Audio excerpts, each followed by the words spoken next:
Today we talk about victory or death. Well, there's a choice. I think I'll go with victory. Victory or Death, a game about the Peloponnesian War, a game by Ian Brody and based on the same system of Quartermaster General. If you watch my review for Quartermaster General, you should know that I really liked that game. So I was very excited to see a game based on the same idea on the same system. What I loved about Quartermaster General was the incredible elegance, the incredible minimalism of the rule that resulted in an astounding degree of historical detail and also in very fun, very tense gameplay. This is, to me, is a war game, although probably a Euro war game. Well, we know this. War games used to be very complicated, very detailed. The theme triumphed, and if that takes to have that nice detail of the theme takes 20 extra rules, so be it. And some war games are still like that. And then, of course, we have the Euro games that do not have much of a theme, but they're much more linear, simple, the mechanics make sense, straightforward, etc., etc. Until in recent years, we started having this Euro war game school, where we have people that apply Euro game concepts, simplicity, straightforwardness, and still try to convey theme through them. Quartermaster General that did that in a supreme way, just did it very well. Did Victory or Death do the same? But we'll talk about that in the conclusions. What I can tell you is that this is a game for 2 to 4 players. It pits two factions, the oligarchs versus the demos, and the former is Sparta and Corinth, and the latter is Athens and the Delian League. And by dividing these parties between different people, again, you can have between 2 and 4 players. 2 players that control 2 powers each, basically they control a full league. 4 players, which probably is the idea, each player controls a single power of the 4 that I mentioned. It is about destroying other people's plans, it is about colonizing the Mediterranean area, and it's about founding cities here and there, while, when possible, raising other people's cities. Let's see how the game works. Here you see the board of the game, which is simple but pleasant, absolutely clear, very functional. It is divided in regions so that the players will fight over. You can see some regions have numbers printed on them. That's the number of victory points that a player will earn at the end of the game for controlling that region if the game goes that long. The game can last up to 15 turns, but the game is over earlier if a player is 10 points ahead of the opponent, or a team is ahead of the other team. And this is great because if a team clearly is winning, then the game doesn't drag on for too long. The Doom team doesn't have to sit there for 2 hours, and the game lasts about 2 hours or less as is. And also that creates a lot of tension. But I'm already anticipating some of the conclusions here. Better go back to be technical. There we have some regions that are not used. Players cannot add game pieces there. We have a score track around the board with scoring markers there. And we have an area there which is the bribe token, the bribe balls. That's the area where players will place their bribe tokens, which are these ones, and the different players, say different teams, had different combinations of game pieces. The game pieces are cities, soldiers, triremes, and bribes. And of course also you have a deck of cards. And just like in the older brother of this game, in Quartermaster General, the core of the game really revolves around the deck of cards. What was amazing in that game, and they did it again here, is that they were able to hardwire an incredible amount of information and detail into the decks of cards. Pretty much the game could be summarized in, well, when it is your turn, you play a card or 2, you do what the card says, and that's it. Which seems bad and reductive, but in truth, it is just evidence of how much work was done here to make sure that you do not have to worry about too much. You simply play with your deck, and by doing what the card tells you to do, you will be playing along historical lines, and each deck plays differently simply because the composition is so strikingly different. You have the Spartans that have a lot of cards that allow them to to battle and to muster troops, especially on land. Athens have a lot of cards that deal with the sea. Corinth has a lot of cards that allow them to destroy resources from the opponents. The Delian Leagues has a little bit of everything. So simply, the fact is that in the composition of the decks and the abilities that each deck has, you have a lot of historical flavor, and also historical flavor that results in specific unique challenges and resources and advantages. The Spartans have a lot of stuff when it comes to military warfare, but not much else. Other people are better at creating settlements and starting new cities and so on and so forth. So when it is your turn, what happens? Well, we're talking about about bribery tokens. That are these tokens here. Bribery tokens can be placed on the board to fulfill certain requirements. Maybe you have a card that says remove a bribery token from an area in order to trigger a certain effect. Also, they can be used to fill gaps in your supply line. Usually you need to have a chain of areas that you control that goes to a city, and if that area and that chain has been cut for whatever reason, maybe these guys cut that line there, then use a bribery token to fill in that gap. At the beginning of a turn, a player removes their own bribery tokens from the board. They only stay there for until your next turn. So, and also the beginning of the turn is called the strategy step, and there is a phase so called simply because there are many effects that tell you during your strategy step. So that is simply when you trigger effects that have that in the text. And a lot of those come from prepare cards. Prepare cards, you play them later in the turn and you put them face down in front of you, and then the ones that say activate during the strategy step are activated, well, guess what? During the strategy step. So the strategy step, this would be face up in front of me. If I face down in front of me, if I play the last turn, during my strategy step, I flip it face up and I resolve the event.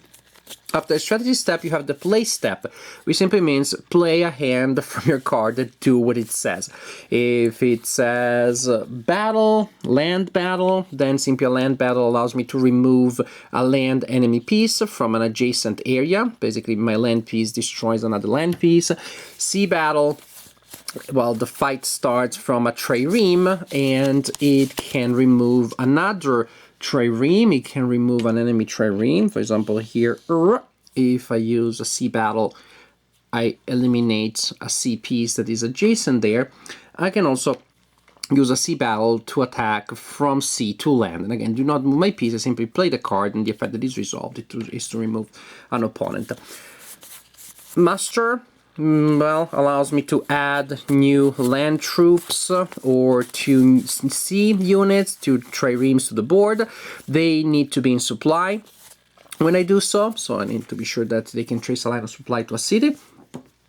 And that's when you, again, resolve the actions. You can, during your play event, you may play prepare cards that go face down in front of you, and they're revealed whenever the trigger, whenever the condition applies. Some conditions are during the strategy step, so you have to wait until next turn. Some other things can be when you're attacked, or when you lose a piece, or that kind of stuff.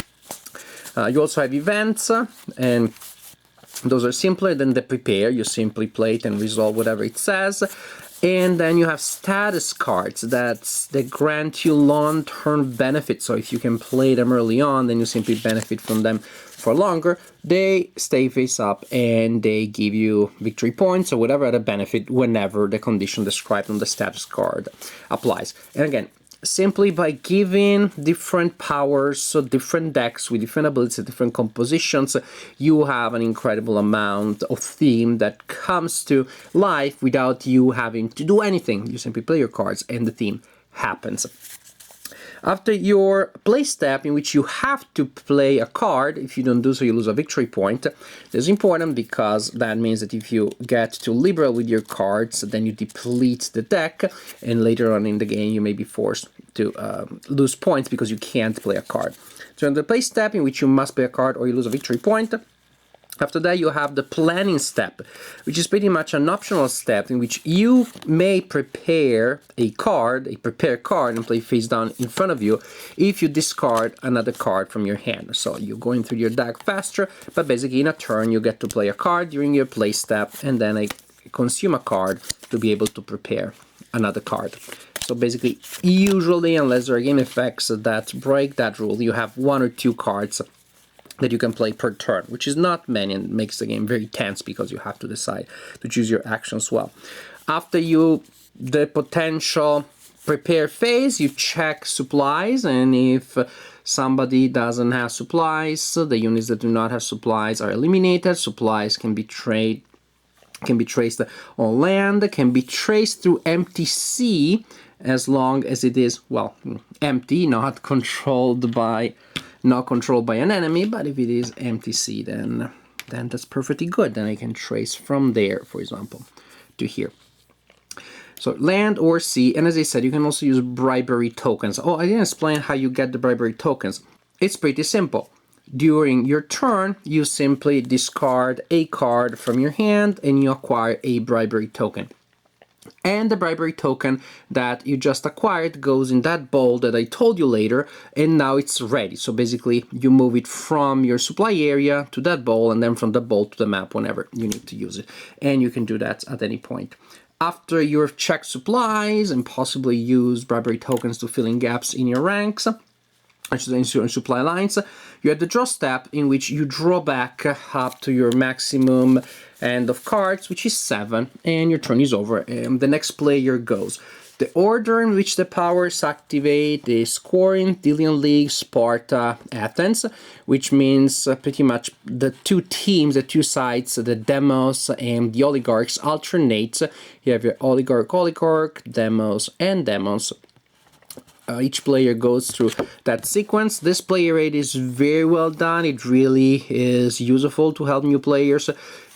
Simply give this to the new player. They go through the steps. Here you have more details about the supply rules, what the units do. For more advanced players that want to get a good sense of what the decks can do, then you also have a breakdown of the composition of each deck, which also is a very nice touch. So, player aids really help. The game continues like this, turn after turn. You're trying to use cards that create effects that give you cities. Also, you're trying to destroy other players' cities. You do that simply by battling that space. And if you're battling a space that doesn't have any defensive piece in there, then the loss is taken by the city is removed. When you remove an enemy city, you gain a victory point. Some cards, like status cards, will give you victory points. And then also, every third round, you score. And scoring is simply means the players collect a victory point for each city that they have on the board, plus, again, status cards and other game effects that may give them extra points during the scoring round. The game continues until a player is ahead of the other player by 10 points, or say a power is ahead of the power by 10 points, then that power wins, or continues until the end of the game, round 15. At that point, you have a final round of scoring, you add the numbers also printed on the board for control of those areas, and the player with the highest score is the winner of the game. I love this game. I like it enormously. I think it is even better than Quartermaster General, and I like that game very much. Now, the game is very ambitious. You have 6 powers working in 2 coalitions, and it has the ambition of covering all of World War II, from the Pacific to the Eastern Front. Because of that, you have parts of the board that work very different from one another. You have Highland Hoping in the Pacific, and you have tank pushing on the Eastern Front, as it very well should be. But also because of that, sometimes the game feels it needs to follow a certain script. You still have a lot of freedom, which is amazing to me, because you can still try to act different ways, but there are certain lines that will tend to happen. And again, I'm not saying this to put down Quartermaster General, take back my enthusiasm, the enthusiasm that I expressed in my review for that game. It's simply to give you a quality of that game, is a quality that expresses itself through lines that are clearly identifiable. Victory or Death feels much tighter, and much more open-ended and much more fluid. It doesn't feel, well, the United States really need to attack Japan before they move on to Europe, or if they do that, then the problem, you're going to have problems in Southern Asia because no one is stopping Japan, etc., etc. Here you get the sense that anything and everything can happen at any time. The Spartans can try to create colonies in a certain area of the Mediterranean, or can try to send a deadly column of warriors right under the walls of Athens. Corinth can try to have a race with Delos to take control of Sicily. Somebody may try to get people in northern Italy. People can work supply lines and try to cut them. You can have all these cards that may allow you to create new cities all around the Mediterranean. And this can happen in any time, in any order, at any time. In that sense, it feels much more predictable. It feels much more like you do not have to be creative within a script, rather than see what you have and create a different strategy every time that you play. Adjust your strategy in any moment. Yes, you do need to commit to certain things. If you want from Sparta, you want to go to Athens, then it takes a lot of resources to get there. You still have to commit to certain things, but there is a sense of openness, of true free interaction among all the parties that, to me, makes the game even superior to Quartermaster General. At the same time, the game feels tight. Again, it really feels like one organic action rather than different centers of actions on the board as you had in Quartermaster General. And again, it looks like this comparison makes Quartermaster General worse. It's not. It's just that Quartermaster General is awesome. This one is awesomer.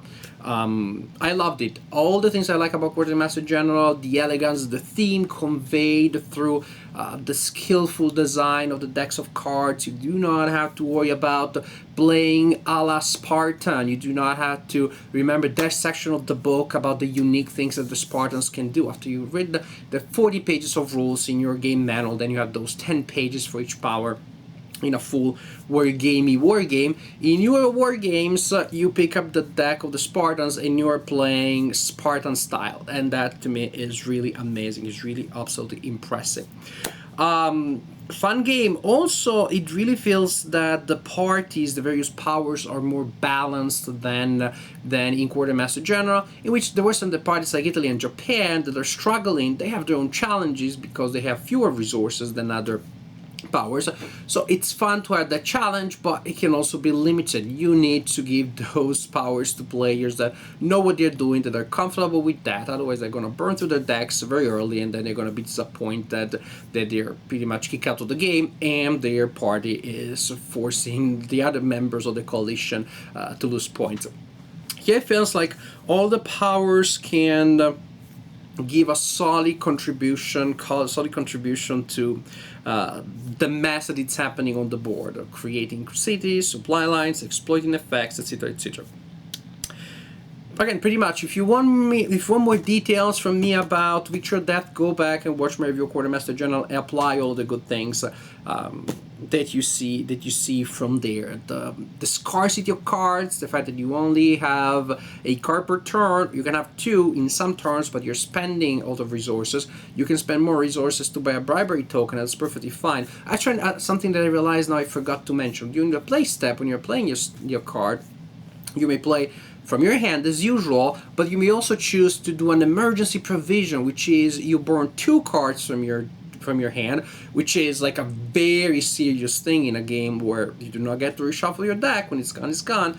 Very important decision, but that allows you to look in your deck for a card and you play that one. That to me is fantastic because you have a situation where you really need that card. You have set up a certain course of events with that card to complete the sequence, and if the game didn't have that, there would be so much luck involved. Here you can make a very serious decision to spend resources, but then you're able to complete the sequence. So actually having that option limits the random factor that you have. Not to an extent you always have it in a card game, but limits it quite a bit, but it doesn't make that decision trivial at all, because it's still an important decision that you're doing in a game in which cards matter so much. So to me, Victory or Death improves onto what we saw in Quartermaster General in every way. And that's hard, that's strange for me to say, because usually I always say that everything is better with World War II in it. Well, it just so happens there is one time in which two games are very similar, and the one about World War II doesn't win my heart as much as the other one does. Victory or Death, better than Quartermaster General, better than a lot of other games out there. Really a fantastic demonstration that you can have games that feel incredibly thematic, and you can have them in very elegant, minimalistic ways. You can have them based on very elegant engines that do not require a lot of rules to learn and procedures to implement. Victory or Death, I could not recommend it more enthusiastically. This is definitely going in my top 10 war games for 2016. I can't tell you where exactly, otherwise maybe you will not watch that video, but it's gonna be there. Trust me, it's gonna be there because this game is so good.